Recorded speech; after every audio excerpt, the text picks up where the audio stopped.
Head sõbrad, tere hommikust minugi poolt. Mul on hea meel olla täna siin palvemaja aastapäeval. Ma jäin mõtlema, see on minu elu ja ametiaja jooksul üldse teine kord osaleda mõnel vennaste koguduse sündmusel. Ma olen küll olnud siin palvemajas, kui ma ei eksi, sinoditega seoses.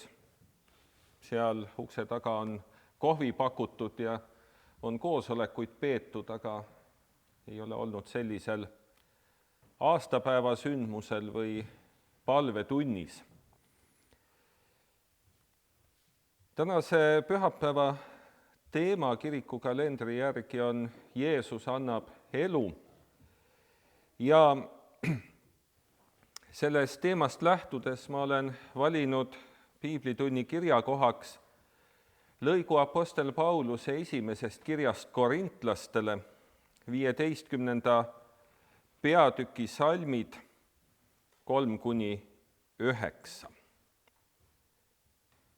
Apostel kirjutab: ma olen teile ju kõigepealt edasi andnud seda, mida ma ka ise olen vastu võtnud, et Kristus suri meie pattude eest, nagu on kirjutatud pühades kirjades, ja et ta maeti maha ja äratati 3. päeval üles pühade kirjade järgi.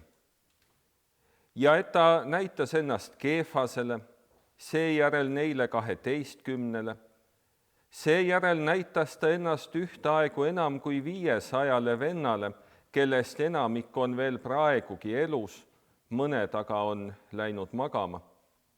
Siis näitas ta ennast Jaakobusele, seejärel kõigile apostlitele, aga kõige viimaks näitas ta ennast ka minule kui äbarikule. Mina ju olen apostlite seast kõige väiksem, see, keda ei kõlba hüüdagi apostliks, sest ma olen taga kiusanud Jumala kogudust.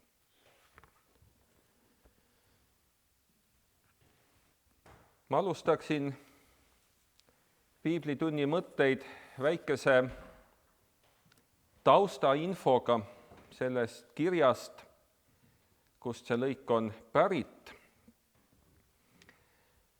Apostel Pauluse esimene kiri korintlastele 15. peatükk on üks kõige varasemaid kirjalikke ülestähendusi Kristuse ülestõusmise kohta. Uues testamendis on evangeeliumid küll kirjadest eespool, Uus testament algab evangeeliumidega, aga Pauluse kirjad on kirjutatud varem kui evangeeliumid.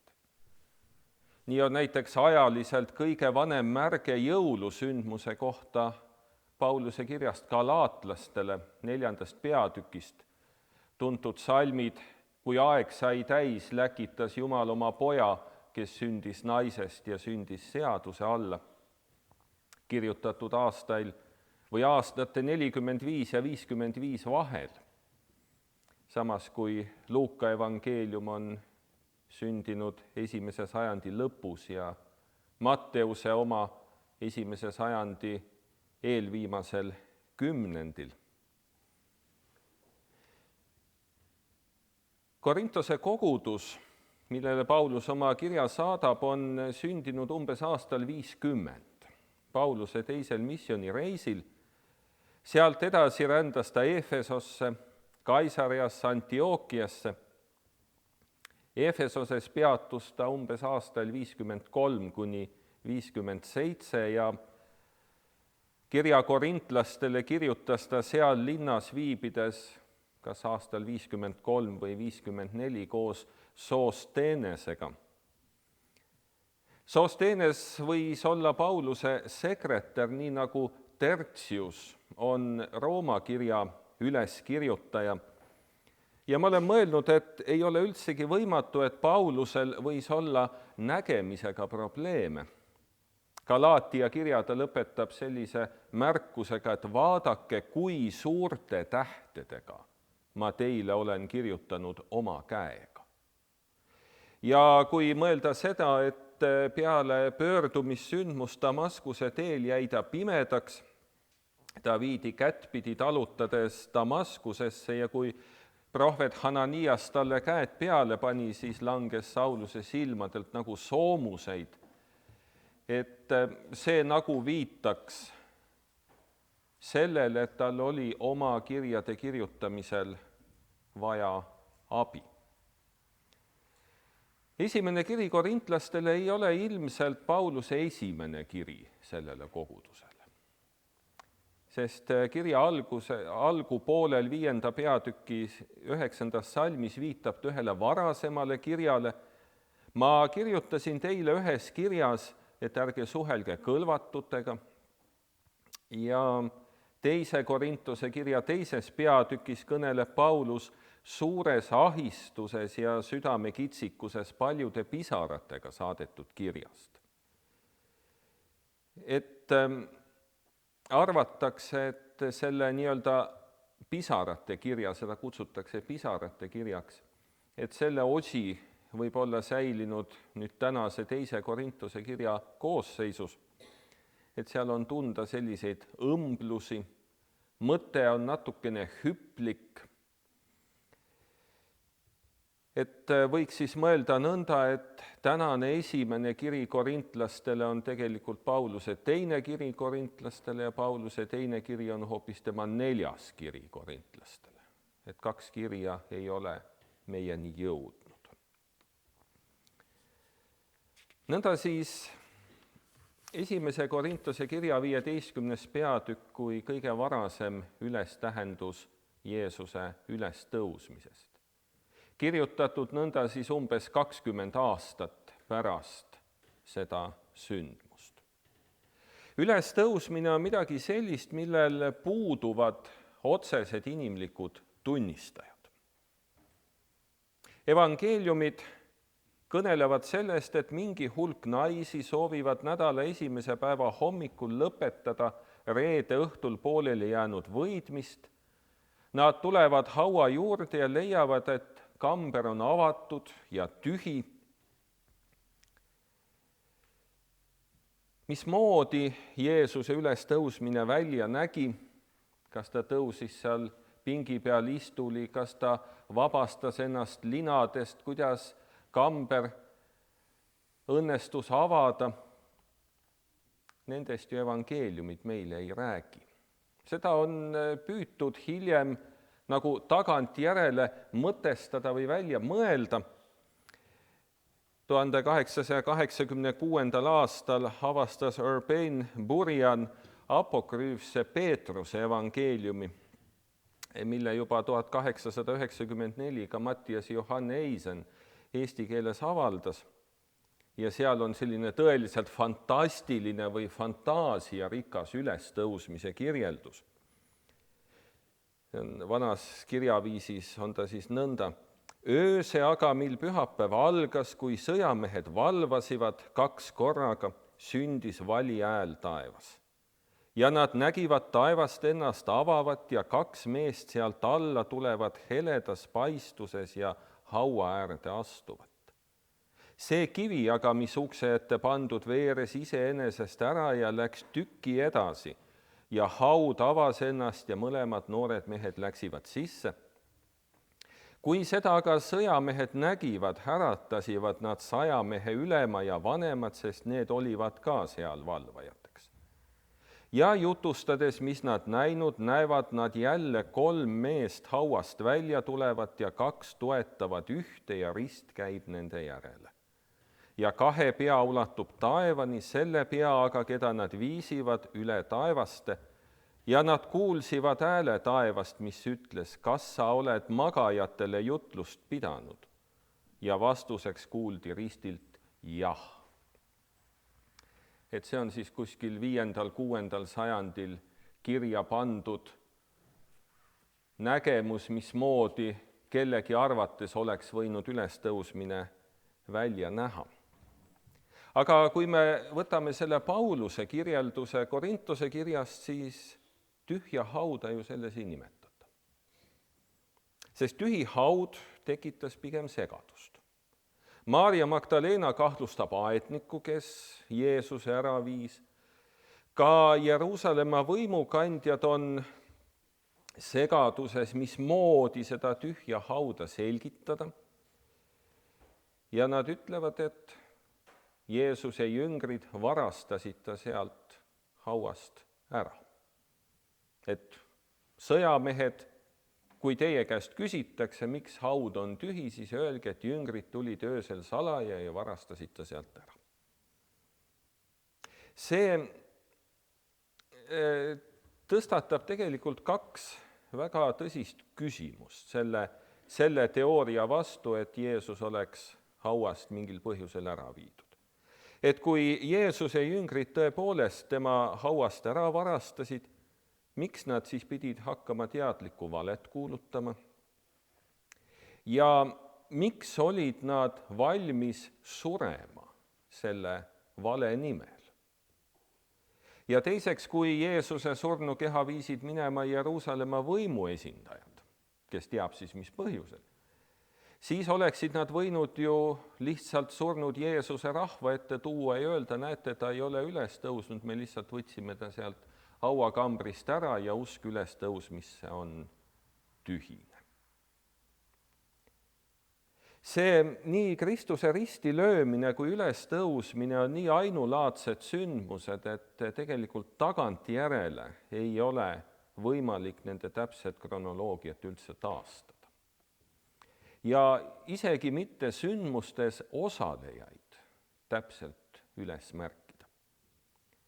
Ja nii kummaline, kui see ka ei tundu, on selline andmete puudulikkus või segadus andmetes tegelikult väga suur nende sündmuste tõesuse tagatis. Et kui oleks kokku lepitud, et me valetame, et Jeesus tõusis surnuist üles, siis oleks ka väga täpselt kokku lepitud, kuidas see toimus, kes selle sündmuse avastasid, mismoodi me hakkame sellest rääkima. Nii nagu Kirsti Timmer ühes oma intervjuus ütles, et jube hea mälu peab olema valetajal, et ta teaks, kellele ja mida ta kokku luisanud on. Ja see kehtib täpselt nende samade ülestõusmise ja ristilöömise tunnistajate kohta samuti. Nad ei leppinud selles kokku, sest kui lugeda näiteks evangeeliumide kirjeldusi sellest, kes seisid Jeesuse risti all, siis ainus nimi, mis esineb Matteuse, Markuse ja Johannese evangeeliumis, on Maarja Magdalena. Teised evangeeliumid annavad tema juurde erinevaid isikuid.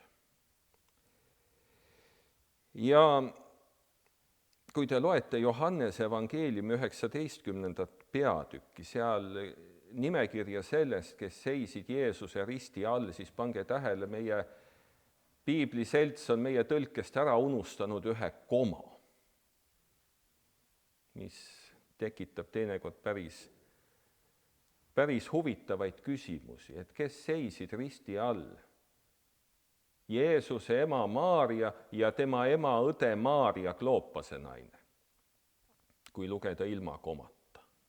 Et kas Maarjal oli õde Maarja? Oleks koma vahel, siis oleks asi selge, seal seisis tema ema Maarja, seisis tema ema õde ja Maarja Kloopase naine, vähemalt. No ja siis Maarja Magdalena ja kes seal veel olid. Et jätke see koma meelde ja kirjutage oma piiblisse. Ja samamoodi, kes esimesena jõudsid hauale? Jälle täielik segadus. Ja Matteus, Markus ja Johannes ühe ainsa nimena kõik nimetavad Maarja Magdalenat. Ja tema juurde siis teist Maarjat, Jaakobuse ema Maarjat, Salomet, Peetrust, Johannest. Et see segadus andmetes on siis nii üllatuslikult nende sündmuste tõelisuse või tõepärasuse tagatis. Ja kui nad leiavad tühja haua, siis tegelikult see tühi hauakamber ei ütle neile mitte midagi. Selle Maarja Magdalena ütles, nad on minu issanda ära viinud ja ma ei tea, kuhu nad on ta pannud. Et kes on need naad, see kuri käsi, et see on nagu tänapäeva vandenõuteooriad, et naad seal kuskil teevad midagi ja juhivad meid salajaste võrgustike kaudu, eks ole. Naad on issanda ära viinud. Doktor Randar Tasmut on ühes 2017. aasta Eesti kiriku ülestõusmispühade jutluses nii toredalt kirjutanud. Maarja jõudis hauale ja tõdes vaid üht, kivi oli ära teisaldatud. See oli lihtfakt, aga missugune oli tõde?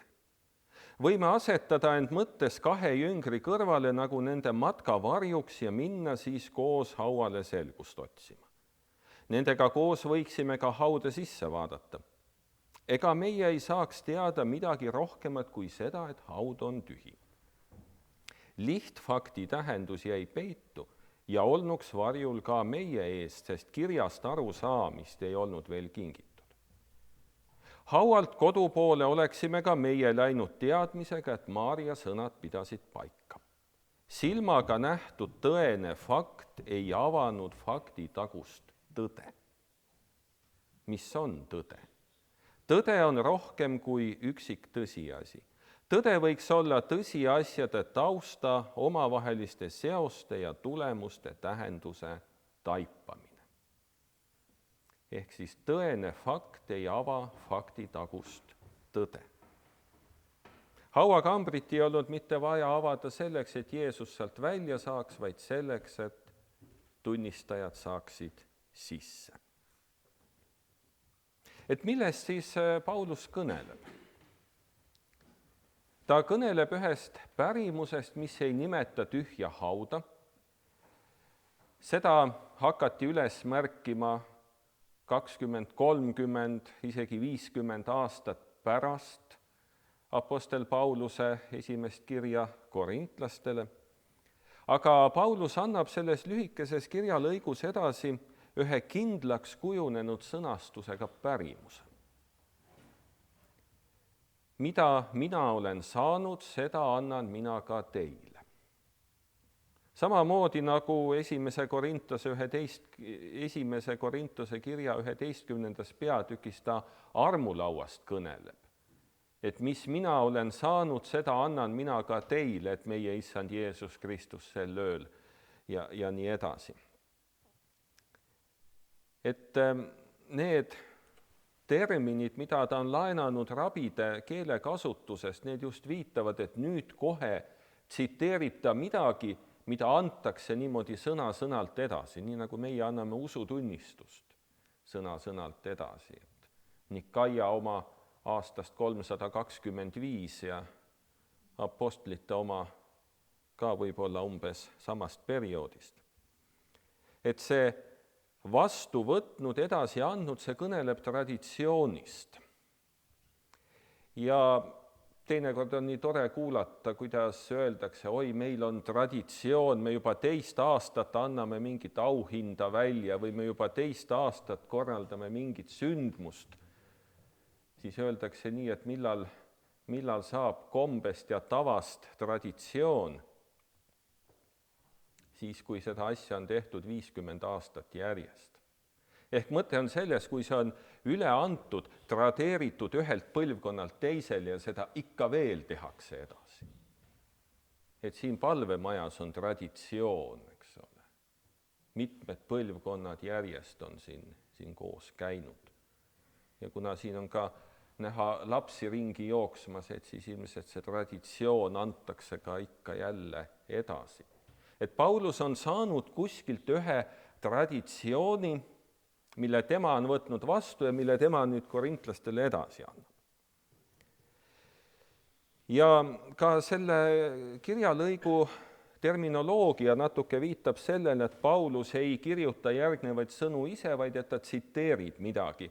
Et kõige suurem erinevus on vast see, et Paulus oma kirjades räägib patust alati ainsuses. Patt on tema jaoks üks ja suur ja ainus. Aga selles lõigus Paulus kõneleb pattudest, mille pärast Kristus on surnud. Ja pühakirja uurijad arvavadki, et see Pauluse eelne pärimus võib olla pärit näiteks Antiookiast, millega Paulusel oli tihedad sidemed, või koguni Jeruusalemma algkoguduselt endalt. Ja Paulus rõhutab seda pärimust kasutades, et risti löödud, surnud, maetud ja üles tõusnud Jeesus Kristus on üks ja seesama isik. Et ei ole nii, et see Jeesus, kes kannatas, oli keegi teine ja see Jeesus, kes üles tõusis, oli keegi teine. Et ka selliste arusaamadega pidi esimestel sajanditel kristlik kogudus kokku puutuma, eriti just gnostikute liikumises.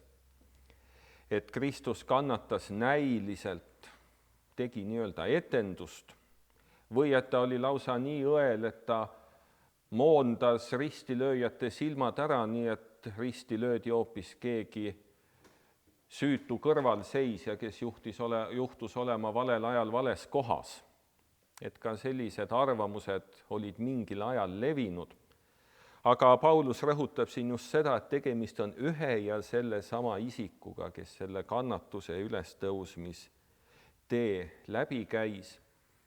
Ja et see tema surm ja ülestõusmine on nii põhjalik või nii tõeline, nii päris, et tavaliselt, kui meie räägime, et meil on Kristuse või ülestõusmispüha või et Kristus tõusis surnuist üles, et see on kuidagi midagi sellist, mida Kristus nagu tegi ise, nagu meie ärkame hommikul üles, kui me oleme öö läbi maganud.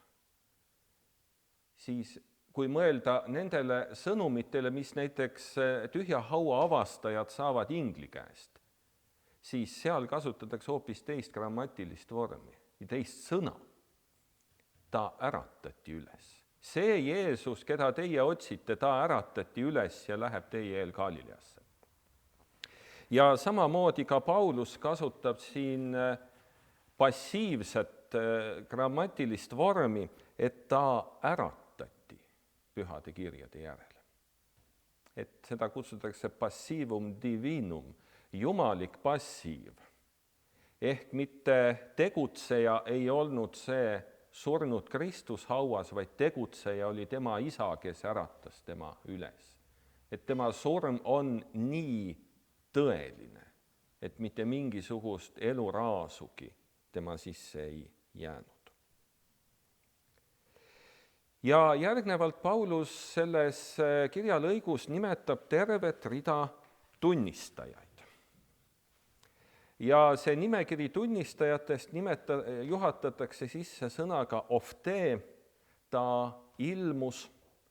See on sama verb, mida Vana-testamendi kreekakeelses tõlkes kasutatakse nende hetkede kohta, kui Jumal ennast kellelegi ilmutas. Ehk siis Jumala ilmutus on, Jeesuse ilmutus omadele on lõpuks siis Jumala ilmutus ülestõusmisest. Ja nii nagu enne ma mainisin, et evangeeliumid ei ole päris üksmeelel selles, kes oli siis see, kes esimesena tühja haua avastas, milline hulk naisi sinna hauale päeva tõustes kokku jooksis. Nii ei ole ka apostel Pauluse poolt nimetatud ülestõusmise tunnistajad kõik viidavad seosesse nendega, keda nimetab evangeelium. Ta annab mõned ülestõusmise tunnistajad juurde veel neile, keda evangeeliumides nimetatakse. Et nõnda me saame kokku arvestada, et Uues Testamendis on tegelikult 14 üksiksündmust, kus ülestõusnud Jeesus ilmub kas jüngritele, mingisugusele rahvahulgale või lõpuks ka apostel Paulusele, kui ma nimetaksin teda võib-olla isegi teise põlve kristlaseks teatud mõttes, et ta ei olnud ju algusest peale Jeesuse liikumise juures.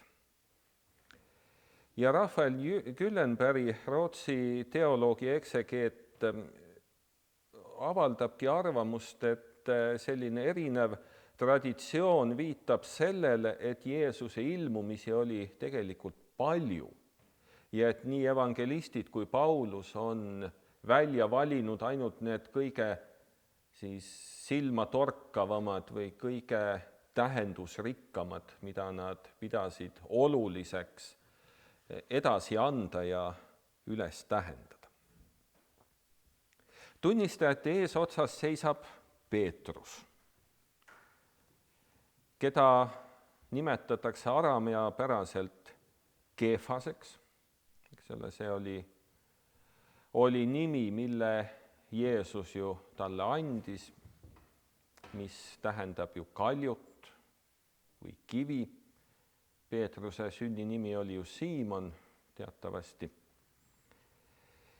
Et see pärimus võis siis olla alguses arameakeelne Jeesuse aegses kõnekeeles, mistõttu Peetrus kannab seal nime Keefas. Ta on ju ka apostlite nimekirjades esimesel kohal.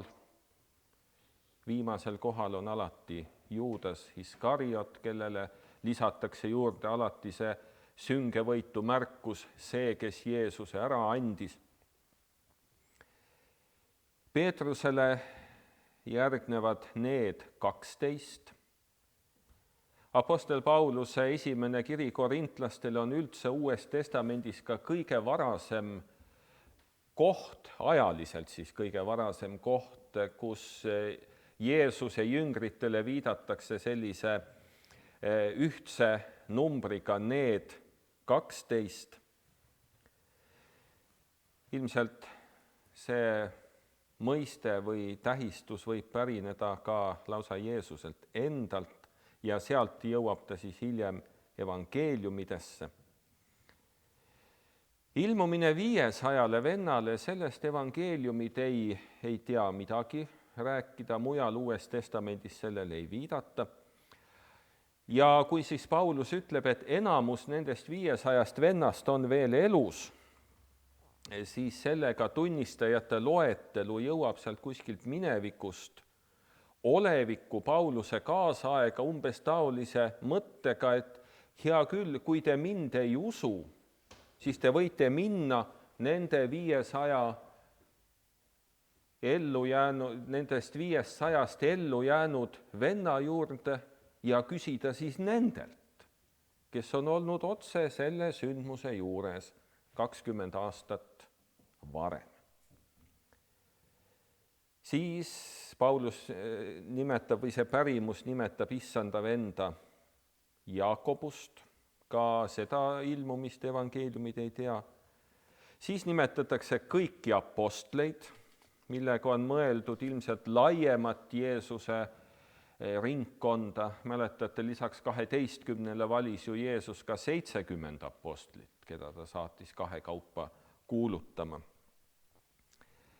Ja pärimus lõpeb või siis Paulus haagib iseennast ka lõpuks selle pärimuse külge, et ta peab iseennast samaväärseks üles tõusnud tunnistajaks, nagu seda olid Peetrus, Jaakobus, need 500, kõik apostlid ja teised. Ja Paulus võib seda täiesti siiralt ja ausa meelega teha, sest apostlite tegude raamatu 9. peatükk ju kirjeldab väga detailselt seda, mida ta Damaskuse teel läbi elas, kuidas ka tema kohtus üles tõusnud Kristusega. Küll mõni aeg hiljem, ilmselt kui need teised kohtumised, mida Paulus nimetab. Ja Paulus viitab Kristuse ilmumisele ka oma teistes kirjades, näiteks Galaatia kirjas ja 2. Korintuse kirjas, aga ta ei kirjelda seal seda sündmust täpsemalt. Ja Paulus kasutab siin enda kohta sellist halvustavat väljendit äbarik, ektrooma, kreeka keeles, mis otsetõlkes tähendab nurisünnitist. Ehk siis Paulus tunneb ennast nii tühisena, nii tähtsusetuna tegelikult ja ta tõsiselt imestab, et Jeesus temale üldse tähelepanu pööras ja tema enda teenistusse kutsus. Ma olen mõelnud, et inimestena me ei teeks seda ilmselt mitte kunagi. Ja ka Paulusega käis kaasas ikkagi selline teatud märk või nagu tänapäeval öeldakse, stigma. Ta oli stigmatiseeritud tema mineviku poolt. Ta oli kristlaste tagakiusaja, kes nüüd järsku sai kristlaste ees kõnelejaks. Huvitav, mis põhjusel ta seda tegi. Et nagu damasklased ütlesid, et ta on tulnud siia selleks, et meid aheldatuna viia kohtu ette. Ja nüüd räägib ta hoopis mingit teist juttu, et see on kuidagi kahtlane, kas pole. Et see on tänapäeval on täpselt see sama asi, et kui keegi ootamatult saab kristlaseks ja hakkab kristlusest kuulutama või saab koguni vaimulikuks ja tema minevikus on mingisugune suur negatiivne sündmus, et siis tegelikult üsna tõsiselt ju kaheldakse, et kas see ikka on päris siiras, mida ta nüüd teeb. Aga sellele oma minevikule vaatamata siis Paulus kasutab enda kohta tiitlit apostolos, apostel, saadik ja oma kirjad ta ju alustab selle sama tiitliga, et Paulus apostel kogudusele Roomas või kogudusele Korintoses. Mis on selle Pauluse tsiteeritud pärimuse puhul erilaadne või silmatorkav on see, et ta ei kõnele ühestki Jeesuse ilmumisest naistele. Ka mitte siis Maarja Magdalenale, kellele ilmumine vähemalt Johannese evangeeliumi järgi oli ju üldse esimene Jeesuse ilmumistest. Ma olen näinud sellist karikatuuri, kus Maarja Magdalena tuleb apostlite juurde ja ütleb, et Jeesus on surnuist üles äratatud ja siis selle peale Peetrus vastab, jah, väga tore, et sa meile nüüd teada andsid, meie võtame selle nüüd siit üle ja läheme edasi selle sõnumiga. Et mingil põhjusel selles ürgses pärimuses ühtegi naist ei nimetata. Nõnda siis, see apostel Pauluse tsiteeritud pärimus Jeesuse ülesäratamisest, et seal võib siis märgata, et see ei toetu mitte tühja haua avastamise sündmusele, vaid